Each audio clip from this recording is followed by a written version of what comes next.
ومن آياته أن خلق لكم بسم اللہ الرحمن الرحیم۔ نبی غلطی کا ارادہ کر بھی لے تو اللہ غلطی سرزد نہیں ہونے دیتا۔ حضرت داؤد، حضرت یوسف اور محمد رسول اللہ صلی اللہ علیہ وسلم کے واقعات۔ اللہ سبحانہ و تعالی اپنے پیغمبروں کی رہنمائی اور تربیت فرماتے ہیں۔ اگر پیغمبر کسی غلطی کا ارتکاب کرنے لگیں تو فوراً اللہ کی مدد آ جاتی ہے اور ان کو غلطی کرنے ہی نہیں دی جاتی، کیونکہ پیغمبروں کا مقصد بہت عظیم ہوتا ہے اور ان کی زندگی لوگوں کے لیے نمونہ ہوتی ہے، اس لیے کبھی نہیں ہو سکتا کہ اس میں کچھ کمی و کوتاہی سرزد ہو جائے۔ بتقاضائے بشریت، انسان ہونے کے ناطے سے اگر کبھی غلطی کا احتمال ہو تو فوراً اللہ کی مدد آ پہنچتی ہے، یعنی اگر کبھی پیغمبر غلطی کرنا چاہے تو اللہ ان کو غلطی کرنے نہیں دیتے اور پیغمبر کو اس غلطی سے روک دیا جاتا ہے۔ حضرت داؤد علیہ السلام کی مثال قرآن کریم میں بیان فرمائی گئی ہے۔ دمبیوں والے مقدمہ میں ان سے غلطی سرزد ہونے ہی والی تھی کہ اللہ نے انہیں ایک تمثیل دکھا کر غلطی کرنے سے روک دیا۔ سورۃ صاد آیات 21 تا 26 میں 99 دمبیوں والا معاملہ ارشاد ہوا ہے۔ اس تمثیل کے مطابق دو فریقین مقدمہ نے یہ مقدمہ حضرت داؤد کے دربار میں پیش کیا۔ ایک مدعی نے کہا کہ میرے پاس ایک ہی دمبی ہے اور اس کے پاس 99 دمبیاں ہیں، اور یہ شخص طاقتور ہے اور میری ایک ہی دمبی کو بھی مجھ سے زبردستی چھین لینا چاہتا ہے اور مجھ کو مجبور کرتا ہے کہ میں اپنی اکلوتی دمبی اس کے حوالے کر دوں۔ حضرت داؤد کو یہ سن کر بہت غصہ آیا اور غصے میں کوئی فیصلہ صادر کرنا ہی چاہتے تھے، مگر فوراً کو خیال آیا کہ یہ یاد دہانی تو مجھے کروائی گئی ہے، یعنی یہ واقعہ تو میرے بارے میں ہے۔ لہٰذا آپ نے اپنے رب سے معافی مانگی اور سجدے میں گر گئے۔ اللہ تعالیٰ نے انہیں معاف کر دیا اور ان کی شان میں کوئی کمی نہ آئی۔ حضرت داؤد کا یہ مفصل واقعہ، ان کے حالات پہلے بھی بیان کیے جا چکے ہیں۔ گلزار اسلام یوٹیوب چینل پر ملاحظہ کریں مکمل واقعہ حضرت داؤد کا۔ یہاں صرف یہ بتانا مقصود ہے کہ اللہ تعالیٰ اپنے انبیاء کی فوراً مدد اور اصلاح کر دیتے ہیں، ان کو بے یار و مددگار نہیں چھوڑتے۔ نمبر 2، حضرت یوسف علیہ السلام کا واقعہ، کہ حضرت یوسف علیہ السلام کو کس طرح اللہ پاک نے روکا، غلطی کرنے سے روکا۔ اللہ سبحانہ و تعالی حضرت یوسف علیہ السلام کی ہر وقت مدد کی۔ اللہ سبحانہ و تعالی نے حضرت یوسف علیہ السلام کی بر وقت مدد کی اور ان کو بھی غلطی سرزد ہونے سے بچا لیا۔ سورۃ یوسف آیات 23 اور 24، ان کا ترجمہ ہے جس عورت کے گھر میں وہ تھا، اس عورت نے اسے پھسلایا تاکہ وہ اپنے نفس پر قابو نہ رکھ سکے۔ سب دروازے بند کر لیے اور کہنے لگی بس آ جاؤ۔ یوسف نے کہا اللہ کی پناہ، بے شک اللہ میرا رب ہے، اس نے مجھے اچھی منزلت بخشی ہے، اچھا رتبہ بخشا ہے۔ واقعہ یہ ہے کہ ظالم لوگ فلاح نہیں پاتے، اور یقیناً وہ اس کی طرف بڑھی اور یوسف بھی اس کی طرف بڑھتے اگر وہ اپنے رب کی برہان نہ دیکھ لیتے۔ ایسا ہی ہوا تاکہ ہم اس سے بدی اور بے حیائی دور کر دیں، بے شک وہ ہمارے چنے ہوئے بندوں میں سے تھا۔ اگر یوسف اپنے رب کی برہان نہ دیکھ لیتے، اب اس کا کیا مطلب ہے؟ برہان کا کیا معنی ہے؟ وہ کیا برہان تھی؟ وہ کوئی ایسی تمثیل نہیں تھی کہ جو ان کو جس طرح کوئی دکھائی گئی ہو۔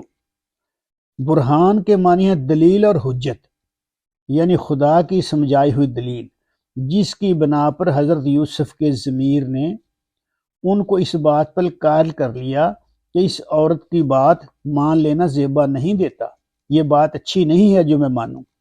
دلیل یہ تھی کہ رب نے تو مجھے اتنا رتبہ بخشا ہے اور میں اتنا برا کام کروں؟ ایسے ظالموں کو فلاح حاصل نہیں ہوا کرتی۔ انہ لا یفلح الظالمون۔ اسی دلیل نے حضرت یوسف کو جوانی میں گناہ سے باز رکھا، جبکہ گناہ کرنے کے لیے ماحول بھی سازگار تھا، اور جو یہ فرمایا کہ یوسف بھی اس کی طرف بڑھتا اگر اپنے رب کی برہان نہ دیکھ لیتا۔ تو اس بات سے یہ واضح ہوتا ہے کہ نبی کے معصوم ہونے کا یہ مطلب نہیں کہ نبی گناہ کرنے پر قادر نہیں یا نبی گناہ نہیں کر سکتا، بلکہ اس کا مطلب یہ ہے کہ اگرچہ نبی گناہ کرنے پر قادر ہوتا ہے، اس میں بھی انسانوں جیسے جذبات ہوتے ہیں، لیکن ان سب کے باوجود نبی نیک نفس اور خدا سے ڈرنے والا ہوتا ہے کہ جان بوجھ کر کبھی گناہ کا قصد نہیں کرتا۔ نبی کی طبیعت میں ایسی زبردست حجتیں اور دلیلیں ہوتی ہیں کہ جن کے مقابلے میں نفسانی خواہشات کبھی کامیاب نہیں ہوتی۔ اگر نبی سے نادانستہ یعنی نہ جانتے ہوئے نادانی سے کوئی غلطی سرزد ہو جائے تو اللہ تعالیٰ فوراً وحی جلی کے ذریعے اس کی اصلاح فرما دیتا ہے، کیونکہ نبی کی لغزش پوری امت کی لغزش بن جاتی ہے۔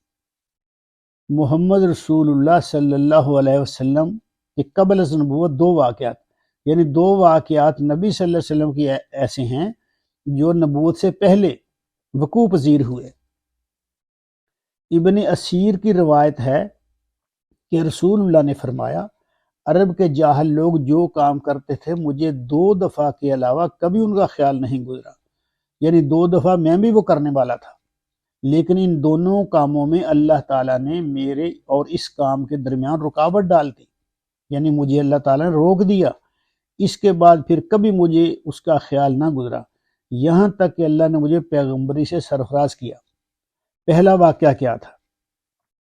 پہلا واقعہ آپ نے فرمایا، بالائے مکہ میں جو لڑکا میرے ساتھ بکریاں چرایا کرتا تھا، اس سے ایک رات میں نے کہا، کیوں نہ تم میری بکریاں دیکھو اور میں مکہ جا کر دوسرے جوانوں کی طرح وہاں کی شبانہ قصہ گوئی کی محفل میں شرکت کر لوں۔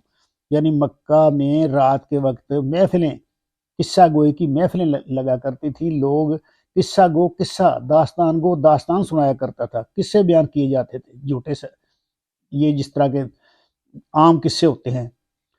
تو نبی صلی اللہ علیہ وسلم نے اس محفل میں شرکت کا ارادہ کر لیا، تو ساتھی نے کہا کہ ٹھیک ہے۔ اس کے بعد میں نکلا اور ابھی مکہ کے پہلے گھر کے پاس ہی پہنچا تھا کہ باجے کی آواز سنائی دی۔ میں نے دریافت کیا کہ یہ کیا ہے، کیا ہو رہا ہے؟ لوگوں نے بتایا کہ فلاں کی فلاں سے شادی ہے۔ میں سننے بیٹھ گیا اور اللہ نے میرا کان بند کر دیا اور میں سو گیا۔ پھر صبح کے وقت سورج کی گرمی سے میری آنکھ کھلی اور میں اپنے ساتھی کے پاس واپس چلا گیا۔ اس کے پوچھنے پر میں نے تفصیلات بتائیں۔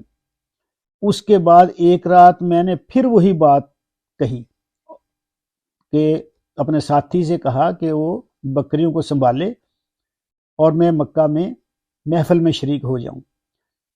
مکہ پہنچا تو پھر اسی رات کی طرح واقعہ پیش آیا، یعنی جب آپ مکہ میں پہنچے تو پھر اسی رات کی طرح ہوا، وہی واقعہ پیش آیا، یعنی آئے وہاں بیٹھے اور سو گئے، اور اس کے بعد پھر کبھی غلط ارادہ نہ ہوا۔ دوسرا واقعہ صحیح بخاری میں حضرت جابر بن عبداللہ سے مروی ہے کہ جب کعبہ تعمیر کیا گیا تو نبی صلی اللہ علیہ وسلم اور حضرت عباس رضی اللہ تعالیٰ عنہ پتھر ڈو رہے تھے۔ حضرت عباس نے نبی سے کہا کہ اپنا تہبند، یعنی دھوتی جو آپ نے باندھی ہوئی تھی، اپنا تہبند اپنے کندھے پر رکھ لو۔ تو یہ بچے اس طرح کر لیتے ہیں نا، کوئی سخت چیز اٹھانی ہو تو بچے اپنا تہبند اتار رکھ لیتے ہیں سر پہ یا کندھے پہ رکھ لیتے ہیں۔ تو حضرت عباس نے بھی نبی صلی اللہ علیہ وسلم سے یہی بات کہی کہ اپنا تہبند اتار کر اپنے کندھے پر رکھ لو، پتھر سے حفاظت رہے گی، یعنی پتھر چبھے گا نہیں آپ کو، کیونکہ آپ پتھر اٹھا کر لا رہے تھے۔ لیکن جو ہی آپ نے ایسا کیا، آپ زمین پر جا گرے، نگاہیں آسمان کی طرف اٹھ گئیں۔ افاقہ ہوتے ہی آواز لگائی، یعنی جب ہوش آیا تو آپ نے آواز لگائی، میرا تہبند، میرا تہبند۔ اور آپ کا تہمت آپ کو باندھ دیا گیا۔